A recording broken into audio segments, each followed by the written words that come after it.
Picture this. You're a star athlete. You've been recognized as one of the world's most influential and marketable sports figures. You drove a 170% league-wide viewership increase in your rookie season, and you account for over a quarter of your league's economic activity.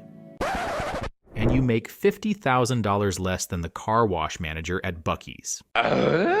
Listen, this is no shade at Buc-ee's. I love a car wash and brisket sandwich as much as the next guy, but when you're single-handedly transforming a professional sports league, that kind of salary doesn't make much sense. And this is the reality for Caitlin Clark. This year, she'll take home around $78,000 with the Indiana Fever.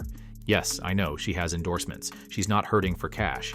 But her agent's comments about her salary have sparked a debate about her true value to the WNBA, and how the league will never, ever be able to pay her what she's worth.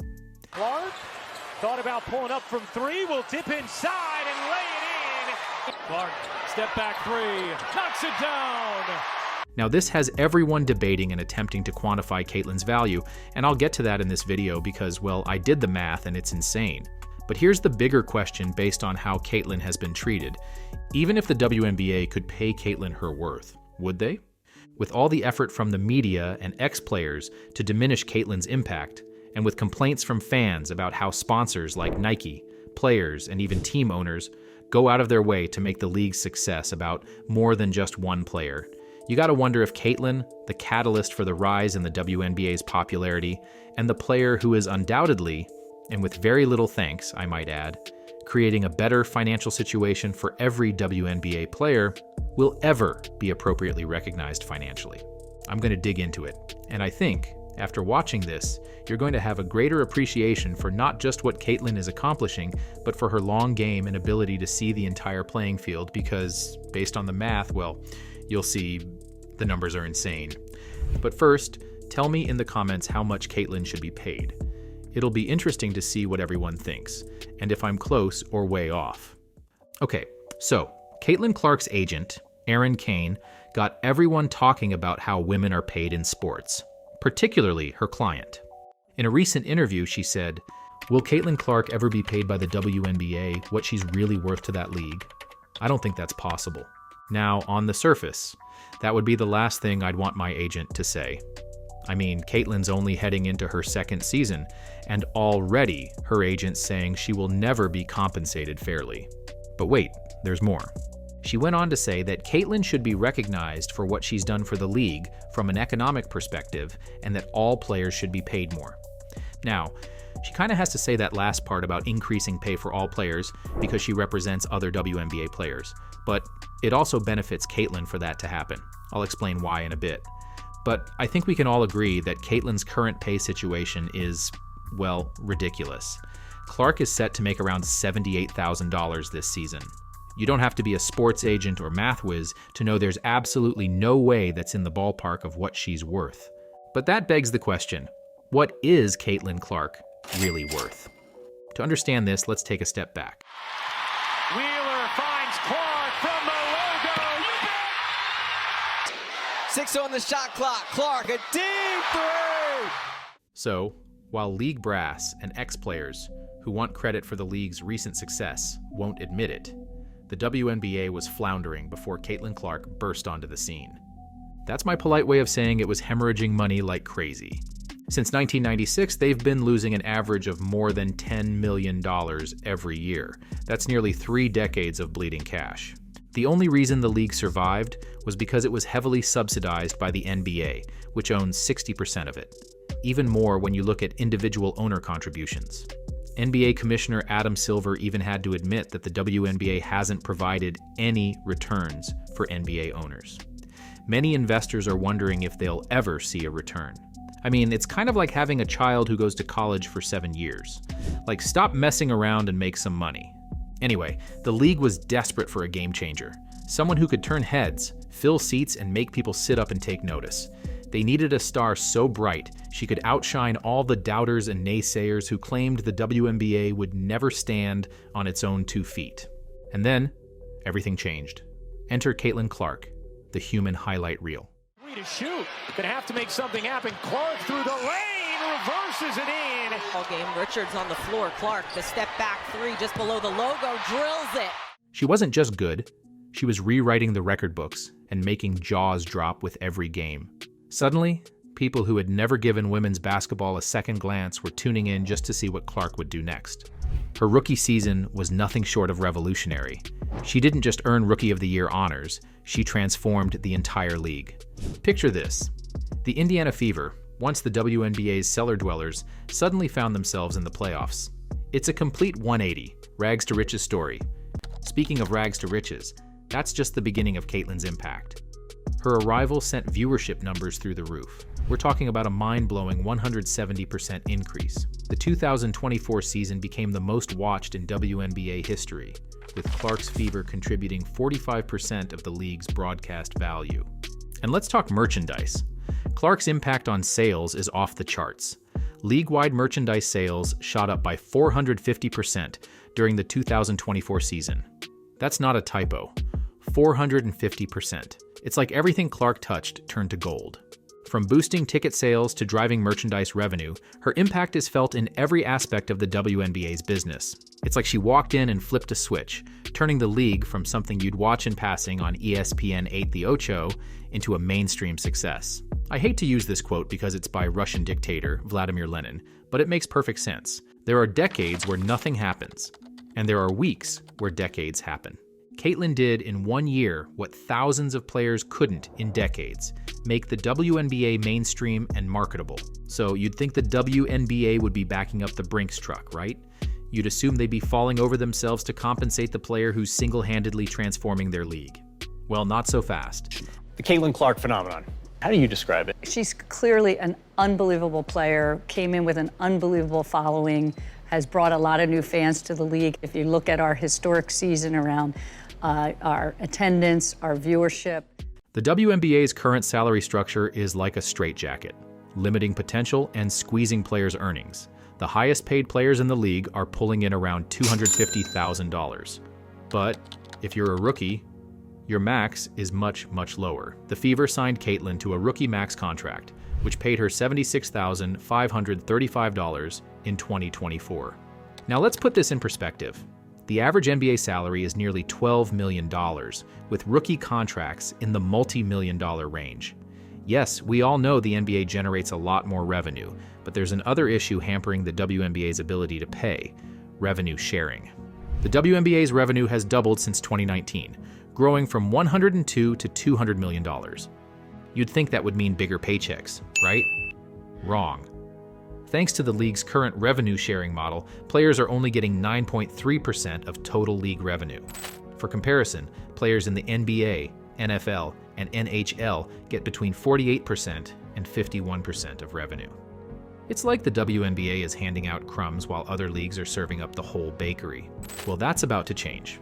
The W thinks that they don't have to pay us more in order for us to be here. The WNBA is gearing up for a new media rights deal in 2026, and it's a game changer. We're looking at a potential $2.2 billion over 11 years. Can you believe it? This massive jump from the current $60 million annually could reshape the entire landscape of women's basketball. Because of this windfall, the WNBA Players Union has already opted out of the current collective bargaining agreement. They're pushing for better salaries and revenue sharing across the board. This could lead to some tense negotiations and possibly even a work stoppage if things don't improve by the end of the 2025 season. Experts are weighing in too. Andrew Zimbalist, a sports economist, suggests that WNBA players should be aiming for a 50% split of league revenues. That's a significant jump from where they are now, but given the league's growth and newfound popularity, it's not unreasonable. So yeah, WNBA players are going to get a significant pay bump. But even with these changes, will Caitlyn get paid what she's truly worth to the league? This is where the numbers get ridiculous, and everyone in the WNBA should have a huge appreciation for what Caitlyn is doing. So, she stepped into the league, and viewership increased 170%. That is a 2.7x increase, so nearly triple. Into a ball screen. Clark. Yes! A new career high for Caitlin Clark. and 45% of broadcast value was generated by Fever games. The Fever weren't must-see TV before Caitlin, so you can't argue this is normal or expected. That's one player driving nearly half of the league's value. And then you have this. It's been estimated that she was responsible for nearly 27% of the WNBA's economy in 2024. And then there's the new media rights deal, which is more than 3 times more valuable than their current arrangement. And even if some don't want to give Caitlin all the credit, because people love to do that, her economic impact and influence on broadcast value clearly played a huge role in what the WNBA was able to negotiate. So, what is Caitlin worth? Here's a starting point. The league-wide salary cap, all teams added together, is $19.6 million. At the bare minimum, Caitlin is worth around 27% of that because she accounted for around 27% of revenue. That would put her at $5.2 million in yearly salary. But if we're being real, considering she's driving half the league's broadcast value, which likely helped them negotiate $140 million more per year in media rights, you could argue she's worth $10 million or much more under the current CBA. To put that in perspective, fun. I would recommend it 100%. The Fever not only hold the attendance record at both home and away games this year, but the merchandise sales are through the roof, with jersey sales seeing a 1,200% increase, and the top seller is number 22. There are 140-ish other players in the league. Even at a $5.2 million per year valuation, which again I think is super conservative, she would be paid over 50 times more than the average WNBA player under the current cap. Again, she's likely worth much, much more. And this, right here, is why Caitlin will never be paid what she's worth by the WNBA. Yes, there will always be a cap, but that's not the problem. The real issue is optics. You see, when you have one player that is so much more popular than the rest, and everyone knows it, you still can't go all in and pay them 50 to 100 times more than everyone else. Here's why. By doing that, you're telling the world that your league is essentially a one-trick pony, that only one player matters. And I know many of you are screaming, but Caitlin is the only player people care about. Sure, I get it. I just went through the numbers. Her impact is undeniable. Clark, step back 3, knocks it down! But as much as some people won't like hearing this, the reality is that a sports league is an ecosystem. While Caitlin is clearly the star, you can't present to the world a one-star league.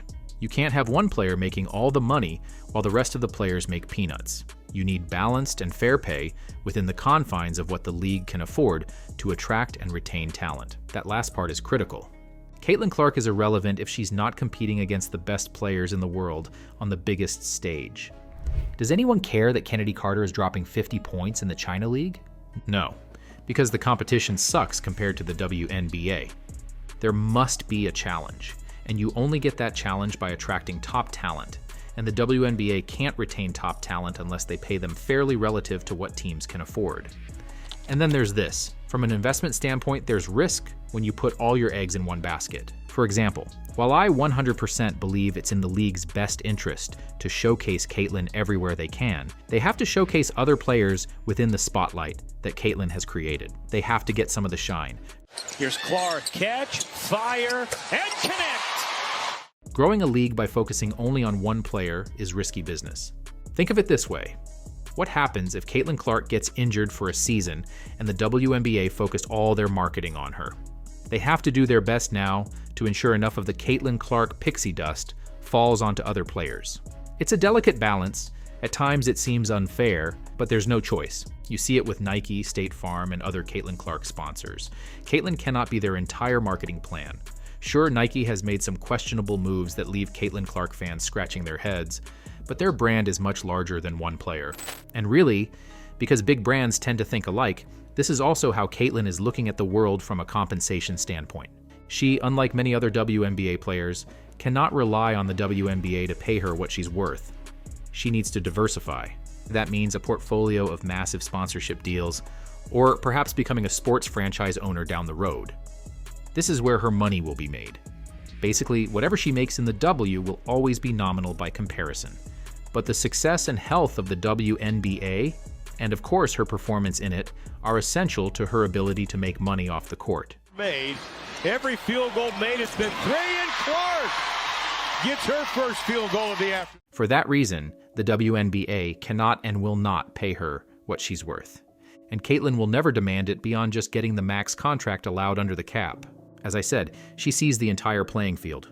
She knows, because she is the one saving a league that has struggled for nearly 3 decades to survive on its own. She's not stepping into a situation where the league can pay her what she's worth. But because she stands out from her peers much more than LeBron, Steph, Luka, or Nikola, who are playing in a league that was popular before their arrival, she has the separation that makes her one of the most bankable athletes in the world. It's a double-edged sword of sorts, but financially it's going to work out for Caitlin very well as long as she continues to lift the WNBA, even if they never pay her what she's worth. If you're still here, drop a basketball emoji in the comments to let me know. Thanks for watching. See you next time.